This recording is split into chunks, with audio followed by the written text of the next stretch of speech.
મનરૂપી રથમાં ભગવાન વિરાજમાન થઈને જે પ્રેરણાઓ કરાવે એનું નામ મનોરથ છે. અને દરેક ભગવત કાર્ય ભગવત કૃપાથી સંભવ થાય છે. એટલે જીવનમાં અલૌકિક તક મળે એને ઝડપી લેજો. અને તમે બધા બહુ ભાગ્યશાળી છો કે આ સત્સંગની તકને ઝડપીને તમે અહીંયા સુધી પહોંચ્યા છો. અહીંયા બેઠેલા ઘણા લોકોએ શ્રીનાથજી ચરિતામૃત કથા પૂર્વમાં પણ સાંભળેલી હશે, પહેલી વાર સાંભળતા હશે, કદાચ કોઈ કે સોશિયલ મીડિયાના માધ્યમથી પણ સાંભળેલી હશે. પણ જીવનમાં સારી વાતોને વારંવાર વાગોળતા જઈએ.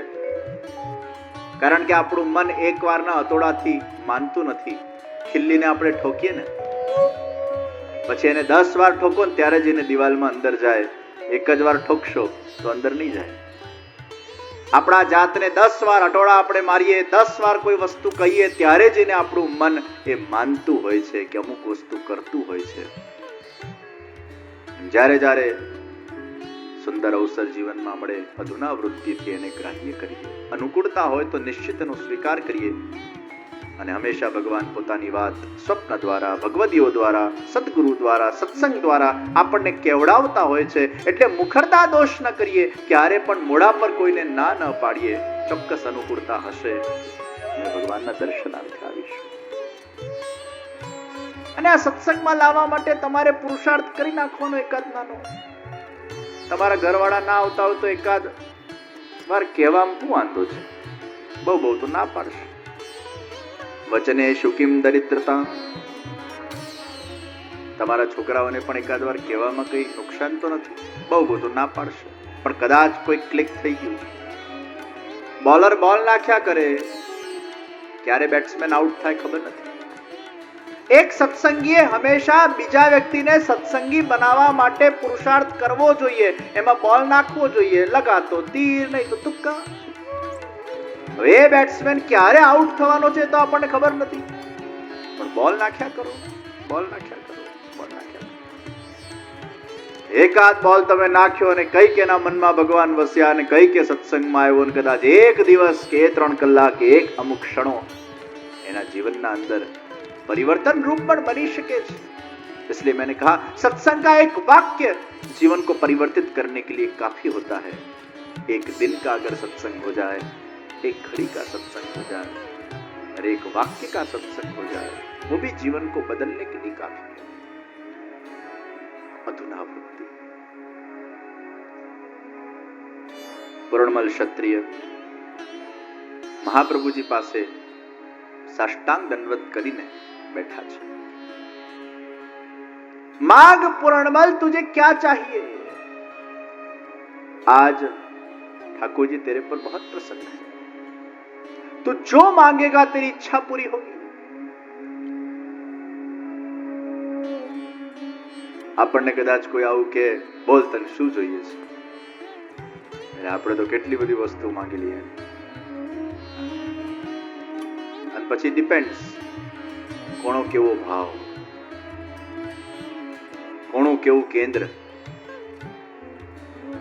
પણ જે જ્ઞાની વ્યક્તિ છે, જે ભગવાનના ભક્ત છે, એ સાંસારિક વિષયો ક્યારે પણ માંગતા નથી. કારણ કે સાંસારિક વિષયો આજે સુખ તો કાલે દુઃખ આપે છે. એ તો ભગવાનને જ સ્વયં માંગતા હોય છે. पूर्णबल क्षत्रिय ने कहा, हे वल्लभ प्रभु, अरे ये तो मेरा सद्भाग्य है कि भगवान ने मुझे निमित्त बनाकर ये सुंदर मंदिर को सिद्ध करवाया, नहीं तो मैं कौन होता. प्रियजनों, आ भावनी ज महत्ता छे. Actions are not important, intentions are important. કર્મ, વિચાર અને ભાવ. શરૂઆતમાં કર્મ છે. તમે કોઈ પણ વ્યક્તિને કર્મ કરતા જુઓ છો, પછી એના હજી ઊંડાણમાં જશો ને, એમાં વિચાર હશે. એ કયા વિચારથી કર્મ થયું છે, અને એ વિચારના પણ હજી ઊંડાણમાં જશો ને, તો એ વિચારના પાછળ રહેલો ભાવ છે, જેને આપણે ઇન્ટેન્શન કહીએ છીએ. સમુદ્રને તમે બહારથી જોશો તો ખારો લાગશે, હજી અંદર જશો તો માછલા મળશે, અને હજી અંદર જશો તો રત્નો મળશે.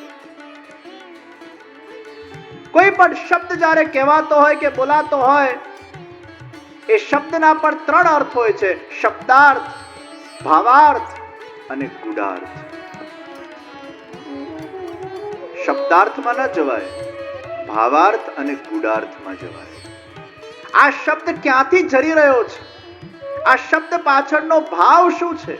આ શબ્દ પાછળનો ગુડાર્થ શું છે? શબ્દાર્થ આપણને કદાચ અલગ રીતે ભાસતો હોય, પણ એના અંદર જ્યારે જઈશું ત્યારે ભાવાર્થ અને ગુડાર્થની આપણને પ્રાપ્તિ થશે. એ શબ્દની આખી મહિમા અને મહત્તા એ ભાવાર્થ અને ગુડાર્થથી બદલાઈ જશે. તમે ગુસ્સામાં છો અને કોઈક પાણી લઈને આવ્યું, એટલે તમે ગુસ્સામાં બોલ્યા, નાખ મારા માથે પાણી. હવે શબ્દાર્થ જુઓ તો ખરેખર પેલો એવું ઈચ્છે છે કે મારા માથે પાણી નાખ, અને ખરેખર પેલો જો પાણી નાખી દે તો હજી ગુસ્સો વધે કે ના વધે? ત્યારે શબ્દાર્થ પકડવાનો કે ભાવાર્થ પકડવાનો? નાખ મારા માથે પાણી એટલે પછી સામેવાળાએ ભાવાર્થ પકડવો પડે કે અત્યારે આ ગુસ્સાના ભાવમાં છે એટલે આવું બોલે છે. એ ગુસ્સામાં બોલાયેલા શબ્દોને મહત્વ ન અપાય, એના ભાવાર્થમાં ન જવાય, એના શબ્દાર્થમાં ન જવાય, એના ભાવાર્થમાં જવાય. અને હજી એનો ગુડાર્થ અગર કાઢવો હોય, આ વ્યક્તિ બહુ સારો છે, હૃદયનો બહુ નિખાલસ છે, આ બધાને બહુ મદદ કરે છે, આ વ્યક્તિ જરાય ખરાબ નથી, થોડો ગુસ્સાવાળો છે એટલે બોલી જાય છે ખરો, પણ મારે આને મિસઅન્ડરસ્ટેન્ડ ન કરવું જોઈએ. આ એનો ગુડાર્થ છે. એ શબ્દ ક્યાંથી વહ્યો?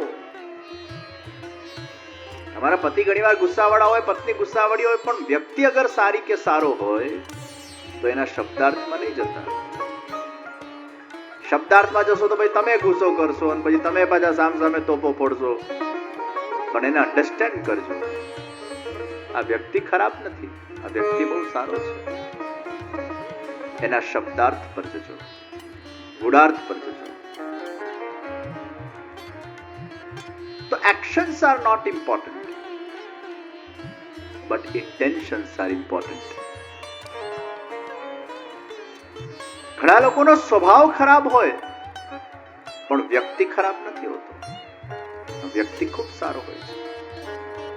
એના સ્વભાવના કારણે વ્યક્તિ આપણને ખોટો ભાસતો હોય ત્યારે અન્ડરસ્ટેન્ડિંગ રાખજો, સમજણ વૃત્તિ રાખજો. And what is the definition of understanding? I want to prove my point. Whatever I am saying is right, and I want the other person to believe what I am saying is right. This leads to the argument. જ્યારે તમે મનથી એવું ધારીને બેઠા છો કે હું જે કહું છું એ જ સાચું છે, અને પછી તમે સામેવાળાને તમારી કહેલી વાતને કન્વિન્સ કરવા માટે જ્યારે અથાગ પુરુષાર્થ કરો છો ત્યારે શું થાય છે? આર્ગ્યુમેન્ટ થાય છે. તમે અન્ડરસ્ટેન્ડ કઈ રીતે કરી શકો? જ્યારે તમે તમારા જાતને સામેવાળાના શૂઝમાં મૂકો, when you put your foot in the shoes of that person with whom you are talking, અને સામેવાળાના જગ્યાએ જ્યારે તમે તમારા જાતને મૂકો છો, પછી તમે એની પરિસ્થિતિને જાણી શકો, માણી શકો, ને ત્યારે ખબર પડે કે મૂળ આ વિચારનો ઉદ્ગમ સ્થાન એ કયો છે. So if you have to understand somebody, first of all, you have to put yourself in that position. You have to accept what the individual is saying, and after accepting, after reading the mind, after reading the intellect, after reading an individual, then you have to put your point. Any understanding.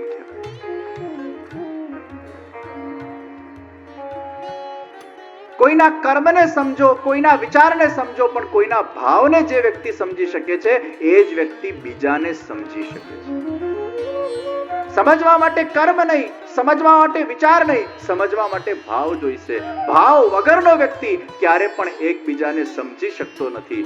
જ્યાં ભાવ છે ત્યાં જ સમજદારી છે. પણ કેવલ માત્ર સુપરફિશિયલ એલિમેન્ટને કેન્દ્રમાં રાખીને અગર તમે કોઈને પારખવા કે જાણવા જશો તો તમે ઘણીવાર તમારા અસમ્પશન અને પરસેપ્શનના માધ્યમથી તમારા અંદર કેવલ ઉદ્ભવ થયેલો એક તમારો વ્યક્તિગત એક ઓછા જ્ઞાનમાંથી ઉત્પન્ન થયેલા એક ઓપિનિયનને તમે સાચું માની લેશો, પરસેપ્શનને સાચું માની લેશો અને કદાચ તમે એમાં બહુ મોટી ભૂલ કરી નાખો.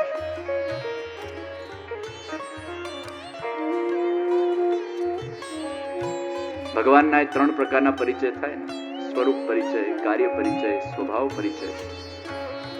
આપણા એ 3 પ્રકારના પરિચય છે. આપણો સ્વરૂપ પરિચય, આપણા કાર્ય પરિચય અને આપણો સ્વભાવ પરિચય. ભાવ બહુ મહત્વનું છે.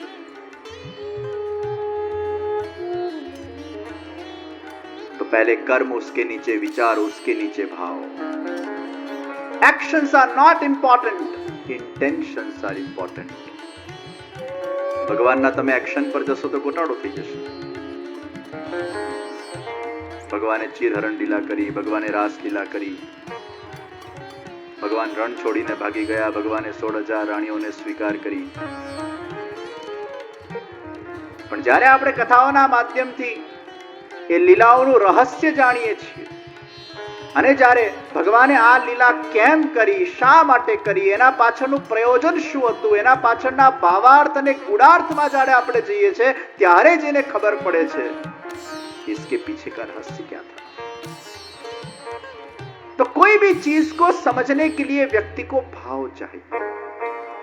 भाव के बिना वो व्यक्ति उस विषय को पूर्ण रूप से समझ नहीं सकता.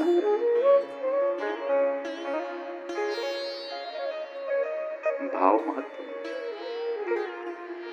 ડોક્ટર સર્જરી કરે પણ એના મનમાં પૈસો પૈસો પૈસો પૈસો ચાલતો હોય તો સર્જરી કરવા મજા નહીં આવે. પણ એ ડોક્ટર જ્યારે સર્જરી કરવા જતો હોય ત્યારે એવો ભાવ હોય મનમાં, આ ભગવાનની કેટલી મોટી કૃપા છે કે ભગવાને મને સર્જન બનાવ્યા છે.